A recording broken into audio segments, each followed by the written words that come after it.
Okay, hello everybody. Today what I did, I made some garnishes out of beets, turnips, and potatoes.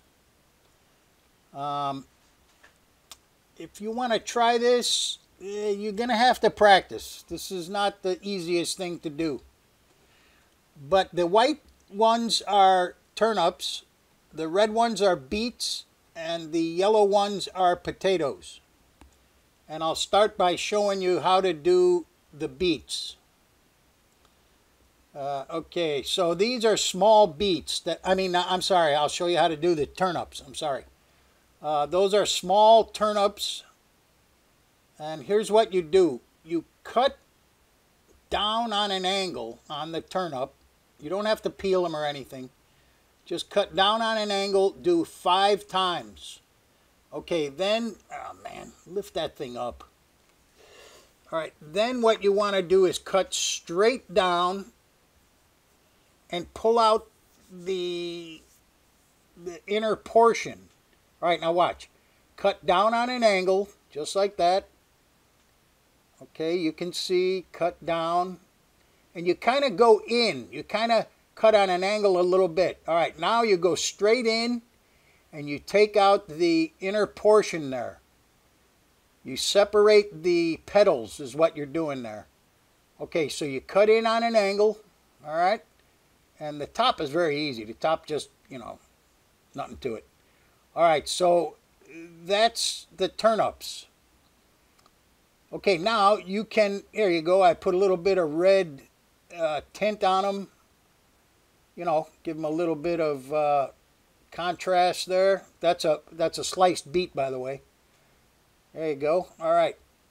Now what you want to do is take a skewer and you want to cut this, depending on how tall you want the flower, cut the skewer.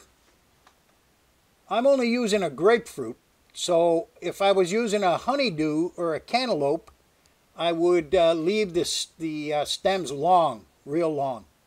But it's only a grapefruit, so I'm going to cut them down a little bit. All right, so there you go. You put a green onion on the skewer, and there you have it.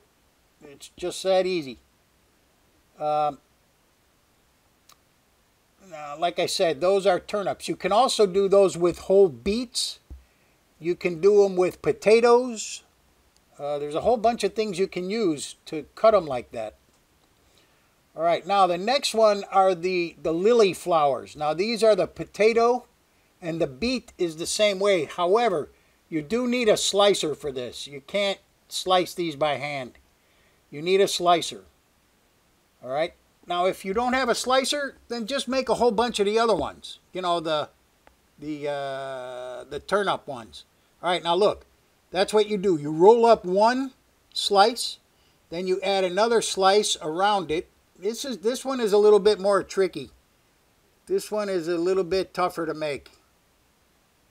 Okay, so you have the rolled up one in the center, and then you have the petals that are going around it. And what you do is you put the petal down and then try to bend it without ripping it. I think I ripped this one. Yeah, I did. Okay, no problem. Just put another one right below it. See, they don't have to be perfect, because I'll tell you why. Once you get enough of them, once you get a bunch of them into the grapefruit, then no one is going to look at each individual one. You know what I mean? You're looking at the whole thing. See, this one I screwed up. Okay, I'm going to try it again now. All right, there you go. You roll one up, and then you put on the petals. See, if you were only making one, yes, it would have to be perfect. But if you have a whole bunch of them, you can hide the imperfections. So it really doesn't have to be 100% perfect. You know what I mean? All right, once you get enough petals on, maybe 3 petals should be enough. Then you stick a toothpick in them, and you put a skewer for the stem. Put a green onion for the stem, and that's it. And then just put them in. See, now look, that one's not perfect. Okay, but once you put that with all the other ones, nobody notices that it's not perfect. You know what I mean? I think you do. All right, there you go. Okay, so you do that with the beets and the potatoes. Now look, you can't slice the potatoes and put them in water because they're going to get stiff. And the problem with the beets is you have to start cooking them. In other words, what I did was I sliced the beets on the slicer, but the beets were too stiff. They wouldn't roll. So I put them in water and put them in the microwave. And I started to cook them. And then they got to the point where I could roll them. They were perfect. So anyway, all right, now there you go. You shove the skewer up the back. Okay, now wait. Whoops. A petal just broke off. Not a problem. Just stick it back in there. Now, like I say, once you get a lot of them together, they don't have to be perfect. You know? Here, look at that. You can't tell that that one was messed up. Okay, so those are beets, potatoes, and turnips. And you just keep doing it. You get a whole bunch of them. On the bottom, I have some cilantro in there just to fill it up, make it, green. Okay. There's the top view of it. Oh, man, that looks pretty cool. Like I said, if you want to do that for a centerpiece for Christmas, why not? Put it on a nice tray, put some stuff on the bottom. Oh, man, it'd be nice. Okay. Now, here comes some little ducks made out of summer squash. All right. Now, the thing is, very important. Well, number one, you have to have summer squash that has a curved neck. Okay? You got a curved neck on the squash. Then you take a carrot, the tip of the carrot, and you have to make sure that the carrot is about the same size as the summer squash neck part. You know what I mean? If the carrot is too small, it's going to look bad. If the carrot's too big, it's going to look real bad. So you make sure that the carrot is about the same diameter as the end of the summer squash. Okay, so you stick the carrot in with a toothpick, and now you cut out 2 wings. Okay, the wings are really easy. These ducks are very simple. They're really easy. All right, now see, there's the little piece I cut off, the tip of the squash. I cut that off. Now I'm going to cut it into 2 pieces, and I'm going to slide one piece up under the wing. Okay, the other wing is you just cut like a leaf shape. All right, and then just cut it sideways. There you go, so it'll separate from the duck. Okay, now you pull it up. All right, put that little wedge up in there. There you go, now his wings are open. Okay, the eyes are peppercorns. You can also use cloves for the eyes, but I didn't have any cloves, so I used peppercorns. All right, now I'm going to do 3 of them. I was trying to find 2 big yellow squash and 1 small one, but I couldn't. They didn't have any real small ones, so I basically got 3 that are about the same size. All right, look, there's the beak. There's the top you cut off. Okay, now make sure that the beak is about the same diameter as the top of the squash. Otherwise, it looks funky. If it doesn't fit right, it's going to look weird. All right, look. You see what I'm talking about? You see it's about the same size as the curve of the squash. That's the biggest mistake most people make when making these, is they don't line up the beak with the squash. It has to line up. If it's too small, it doesn't look right, and if it's too big, it looks really weird. So got to get it the right size. And then you cut a little slit down the beak so you know, eventually it'll start to open. All right, so now I'm cutting the wing. The wing is, like I said, it's like a leaf. It's a leaf shape.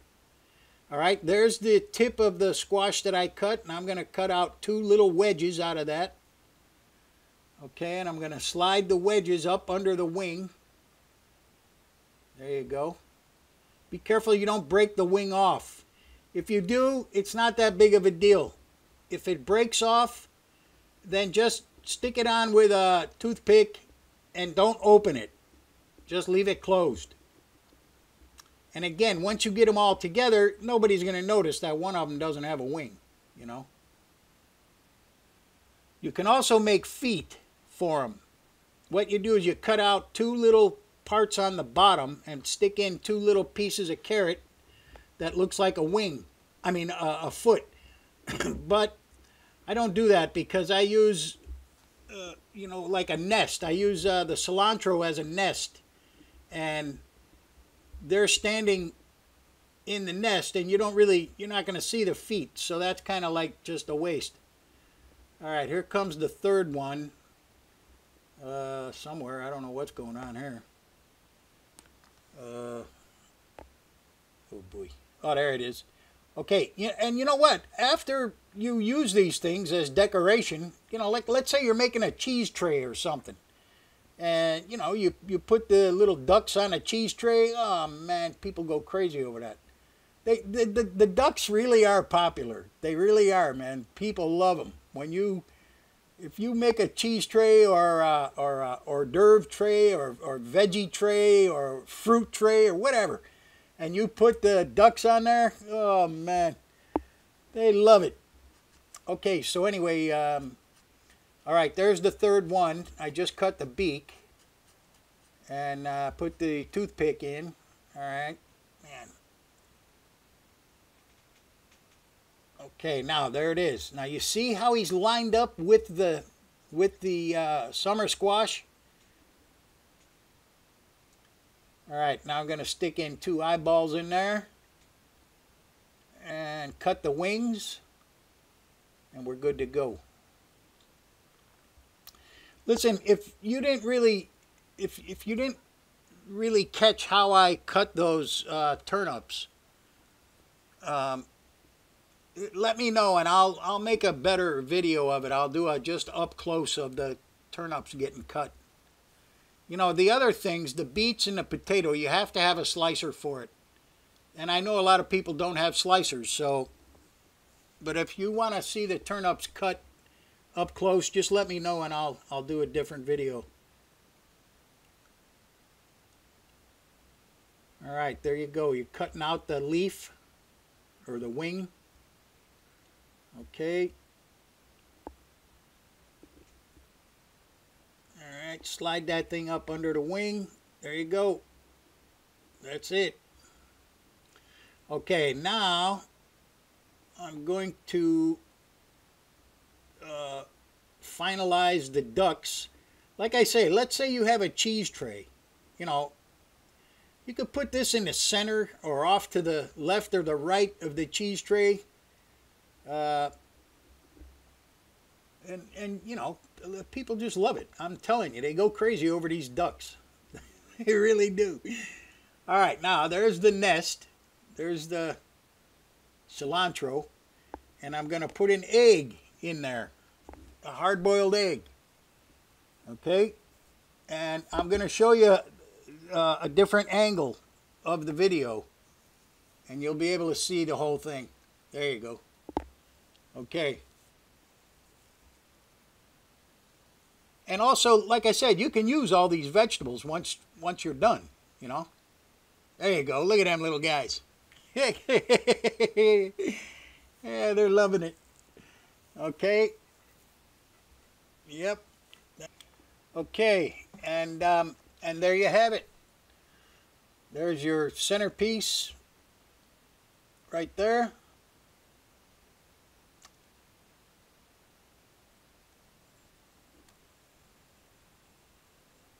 You can also put the potatoes or the turnips into food colored water.